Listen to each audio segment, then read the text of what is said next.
Welcome to the UPSC book summary series. इस series में हम स्टैंडर्ड बुक्स से यूपीएससी के लिए सबसे इम्पोर्टेंट स्टैटिक टॉपिक्स को शॉर्ट और क्रिस्प तरीके से कवर करेंगे। आप इसे काम करते हुए, वर्कआउट या जॉगिंग के दौरान भी सुन सकते हैं। You are watching civil 360। Just plug in and stay UPSC ready.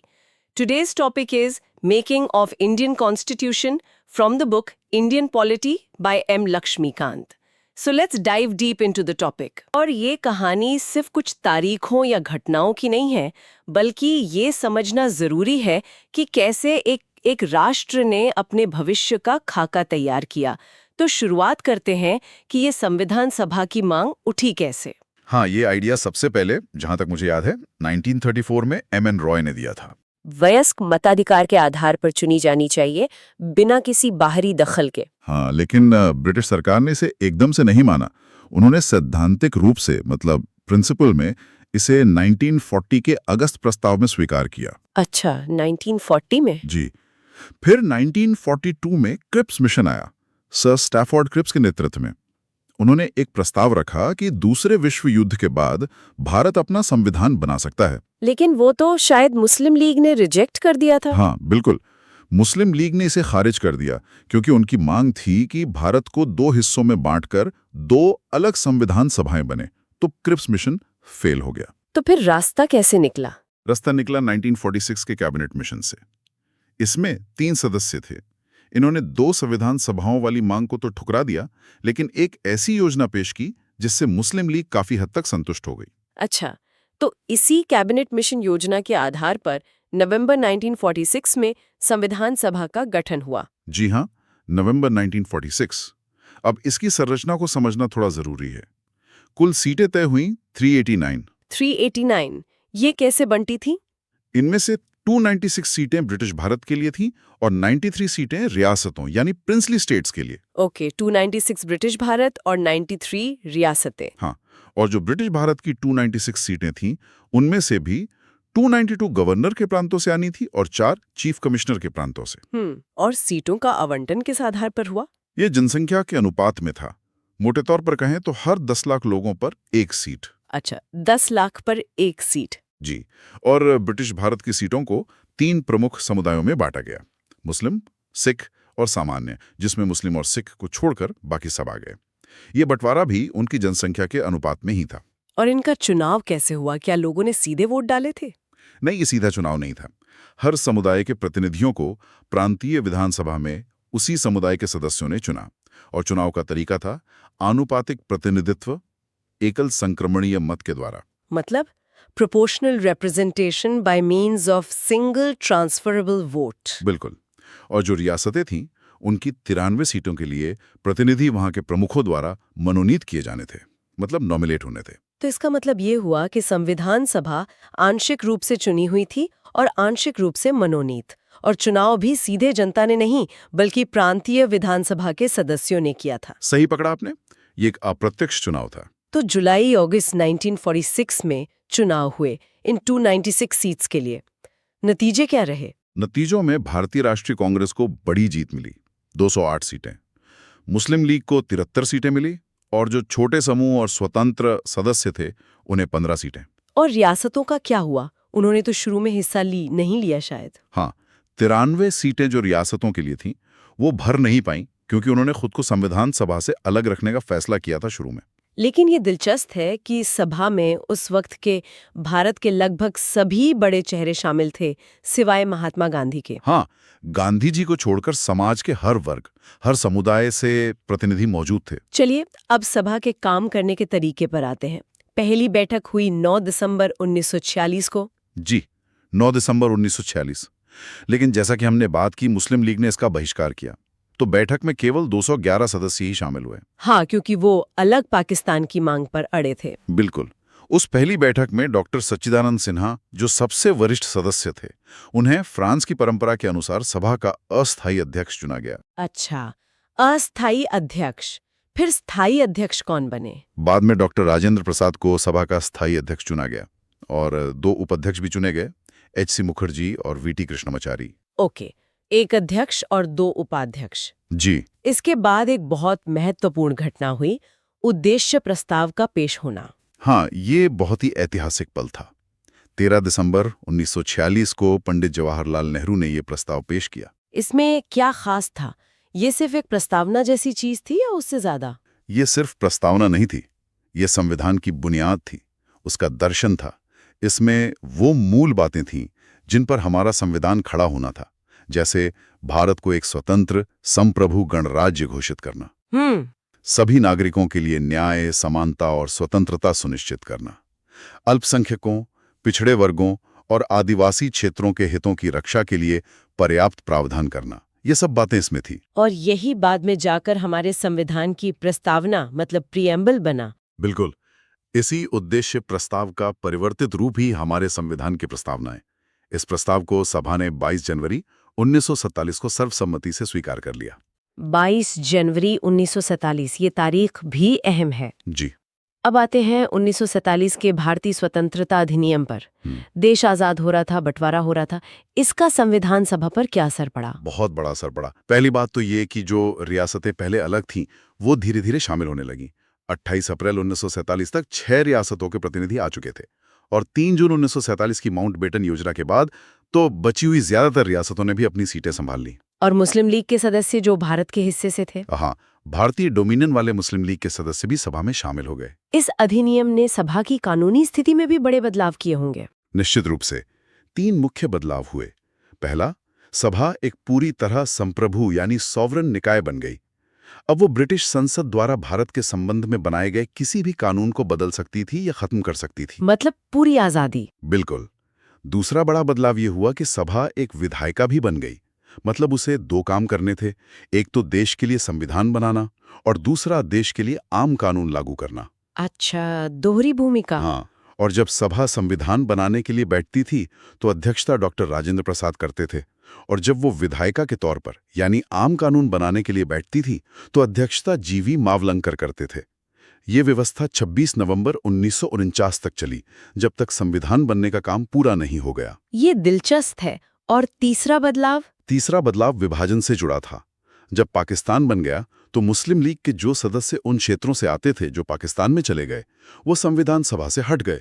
तो सदस्यों की संख्या कम हो गई होगी। हाँ, इसी वजह से जो मूल संख्या थी 389, वो घटकर 299 रह गई। ब्रिटिश प्रांतों की सीटें 296 से 229 हो गईं और रियासतों की 93 से 70 रह गईं। ठीक है। संविधान बनाने के मुख्य काम के अलावा सभा ने और भी कुछ महत्वपूर्ण काम किए, है ना? जी हाँ, कई और जरूरी काम भी किए। जैसे मई 1949 में भारत की राष्ट्रमंडल या कॉमनवेल्थ की सदस्यता का अनुमोदन किया और हमारा राष्ट्रीय ध्वज को 22 जुलाई 1947 को अपनाया गया। 22 जुलाई 1947। हाँ, और फिर 24 जनवरी 1950 को राष्ट्रगान और राष्ट्रगीत दोनों को अपनाया गया। और उसी दिन एक और बड़ा फैसला हुआ था शायद। जी, उसी दिन 24 जनवरी 1950 को डॉक्टर राजेंद्र प्रसाद को भारत के पहले राष्ट्रपति के रूप में चुना गया। तो ये सब भी संविधान सभा ने ही किया। हाँ जी। अब अगर हम पूरी प्रक्रिया को देखें तो संविधान बनने में कुल कितना समय लगा? इसमें कुल 2 साल, 11 महीने और 18 दिन लगे। इस दौरान सभा के कुल 11 सत्र हुए। बाप रे, 2 साल 11 महीने 18 दिन, काफी लंबा समय। हाँ, और इस दौरान हमारे संविधान निर्माताओं ने लगभग 60 देशों के संविधानों का अध्ययन किया, और जो संविधान का प्रारूप यानी ड्राफ्ट था, उस पर 114 दिनों तक विचार विमर्श हुआ। अच्छा, 114 दिन सिर्फ ड्राफ्ट पर चर्चा। और खर्चा कितना आया होगा, इसका अंदाजा है? उस समय के हिसाब से कुल खर्च लगभग 64 लाख रुपए आया था। 64 लाख रुपए? और ये जो अंतिम सत्र की बात हुई 24 जनवरी 1950 की, उसके बाद सभा का क्या हुआ? 24 जनवरी 1950 को अंतिम बैठक हुई, लेकिन सभा भंग नहीं हुई। इसने भारत की अंतरिम संसद यानी प्रोविजनल पार्लियामेंट के रूप में काम करना जारी रखा, जब तक कि 1951-52 में पहले आम चुनाव के बाद नई संसद का गठन नहीं हो गया। ओके, अब संविधान बनाने के काम में समितियों की भूमिका बहुत अहम थी, खासकर प्रारूप समिति की। बिल्कुल, संविधान निर्माण के अलग अलग कामों के लिए कई समितियां बनाई गईं। कुछ बड़ी समितियां थीं, कुछ छोटी। कुछ प्रमुख समितियों के नाम बता सकते हैं? हाँ, जैसे संघ शक्ति समिति और संघ संविधान समिति। इन दोनों के अध्यक्ष पंडित नेहरू थे। प्रांतीय संविधान समिति के अध्यक्ष सरदार पटेल थे, प्रक्रिया नियम समिति और संचालन समिति के अध्यक्ष डॉक्टर राजेंद्र प्रसाद थे।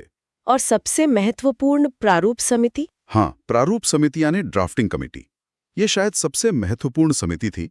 इसका गठन 29 अगस्त 1947 को हुआ था। 29 अगस्त 1947? हाँ, और इसके अध्यक्ष थे डॉक्टर B.R. अम्बेडकर। जी हाँ। इस समिति में डॉक्टर अम्बेडकर समेत कुल 7 सदस्य थे। बाकी 6 सदस्य थे N. Gopalaswami Ayyangar, Alladi Krishnaswami Ayyar, doctor K.M. Munshi, Saiyid Mohammad Saadulla, N. Madhav Rao जिन्होंने B.L. मित्तर की जगह ली थी, और T.T. कृष्णमाचारी जिन्होंने D.P. खेतान की मृत्यु के बाद उनकी जगह ली थी। 7 सदस्य, और इनका मुख्य काम था संविधान का ड्राफ्ट तैयार करना? सही। इन्होंने विभिन्न समितियों के प्रस्तावों पर विचार करके संविधान का पहला प्रारूप तैयार किया, जो फरवरी 1948 में प्रकाशित हुआ। लोगों को इस पर चर्चा करने और संशोधन सुझाने के लिए करीब 8 महीने का समय दिया गया। लोगों की प्रतिक्रियाओं, आलोचनाओं और सुझावों के आधार पर समिति ने दूसरा प्रारूप तैयार किया, जो अक्टूबर 1948 में प्रकाशित हुआ। तो मतलब 2 ड्राफ्ट बने, और इस प्रारूप समिति ने कुल कितनी बैठकें की? प्रारूप तैयार करने में समिति को 6 महीने से भी कम का समय लगा, और इस दौरान उनकी कुल 141 बैठकें हुई। 141 बैठकें। डॉक्टर अंबेडकर का रोल इसमें कितना अहम माना जाता है? बहुत ज्यादा।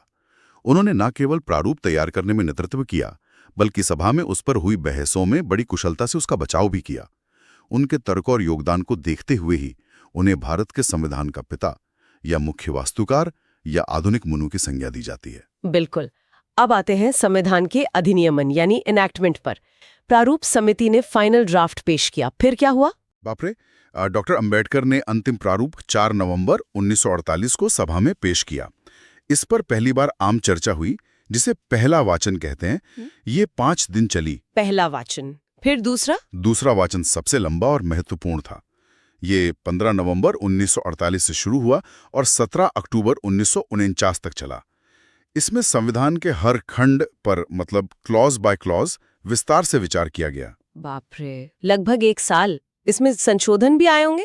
बहुत सारे, करीब 7653 संशोधन प्रस्तावित किए गए, जिनमें से 2473 पर तो सभा में चर्चा भी हुई। अच्छा खासा मंथन हुआ मतलब। जी हाँ। फिर आया तीसरा वाचन। ये 14 नवंबर 1949 को शुरू हुआ।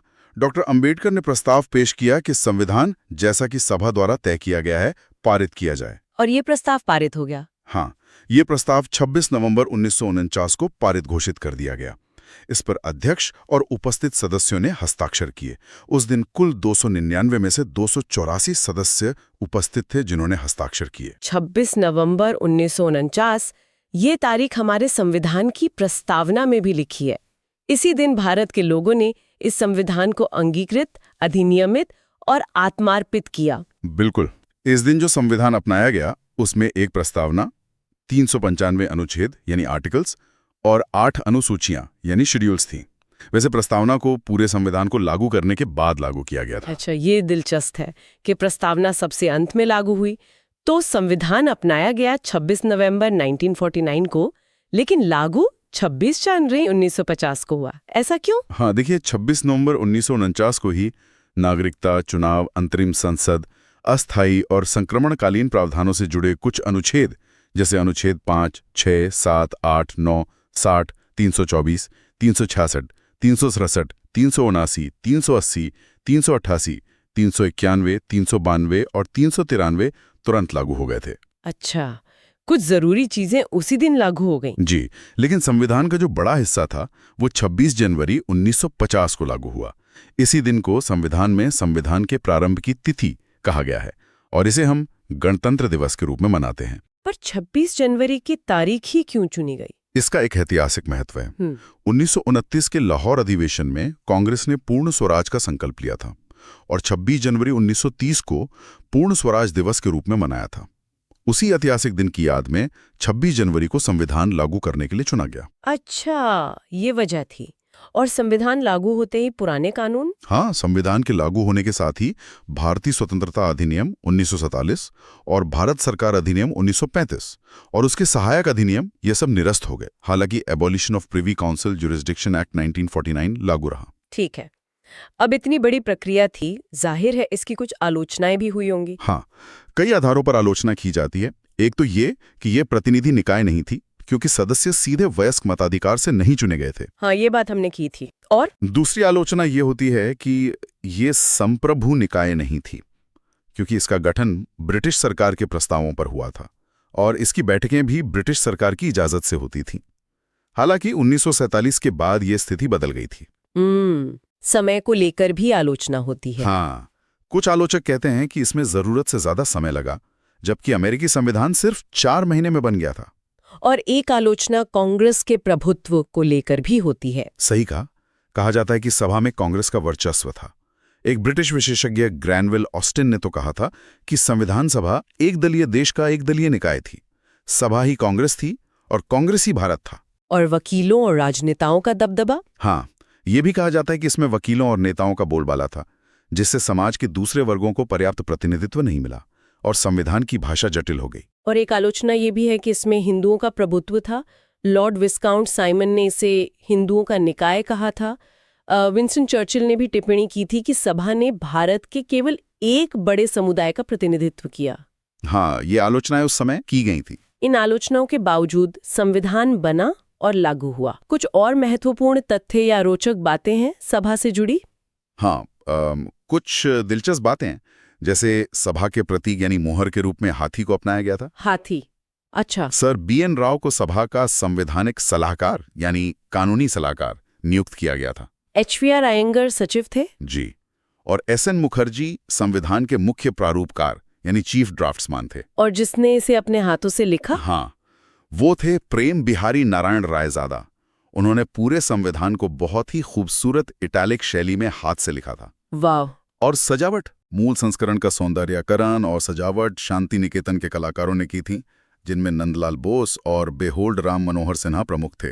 राम मनोहर सिन्हा ने ही प्रस्तावना को सजाया था। अच्छा, और हिंदी संस्करण किसने लिखा? मूल संविधान के हिंदी संस्करण का सुलेखन वसंत कृष्ण वैद्य ने किया था और इसे भी नंदलाल बोस ने ही सजाया था। एक बात और, क्या मूल संविधान में हिंदी पाठ का कोई प्रावधान था? नहीं, मूल रूप से ऐसा कोई प्रावधान नहीं था। बाद में 58वें संविधान संशोधन अधिनियम 1987 के द्वारा एक नया अनुच्छेद 394A जोड़ा गया। इसमें क्या है? इसमें राष्ट्रपति को ये अधिकार दिया गया कि वो संविधान का हिंदी में अनुवाद प्रकाशित कराएं और अगर उसमें कोई बदलाव करना हो तो वो भी करा सकें। इस हिंदी पाठ को भी वही अर्थ और प्रामाणिकता मिलेगी जो अंग्रेजी मूल पाठ की है। अच्छा, ये बाद में जोड़ा गया। जी। तो ये थी संविधान निर्माण की पूरी कहानी लक्ष्मीकांत के आधार पर। काफी जटिल लेकिन उतनी ही दिलचस्प प्रक्रिया। बिल्कुल। तो अंत में एक सवाल शायद हम अपने श्रोताओं के लिए छोड़ सकते हैं कि इतनी सारी आलोचनाओं, इतनी विविधताओं और उस समय की चुनौतियों के बावजूद आखिर वो कौन सी बातें थीं जिन्होंने संविधान सभा को एक ऐसा दस्तावेज बनाने में सफल बनाया जो इतने दशकों बाद भी हमारे लोकतंत्र का आधार है? ये सोचने वाली बात है। ये था आज का UPSC book Indian polity by M Laxmikanth का समरी ऑडियो बुक। अगर आपको ये फॉर्मेट हेल्पफुल लगा तो इसे लाइक और शेयर जरूर करें ताकि और एस्पिरेंट्स भी बेनिफिट ले सके। और सब्सक्राइब करें हमारे चैनल को, जहां आपको all NCERTs, M Laxmikanth, RS Sharma, Nitin Singhania, spectrum modern history और कई अन्य स्टैंडर्ड बुक्स की ऑडियो समरीज मिलेंगी। हमारी कोशिश है कि आप कहीं भी कभी भी सुनकर अपनी तैयारी जारी रख सके। मिलते हैं अगले एपिसोड में एक और इम्पॉर्टेंट टॉपिक के साथ। धन्यवाद और जय हिंद।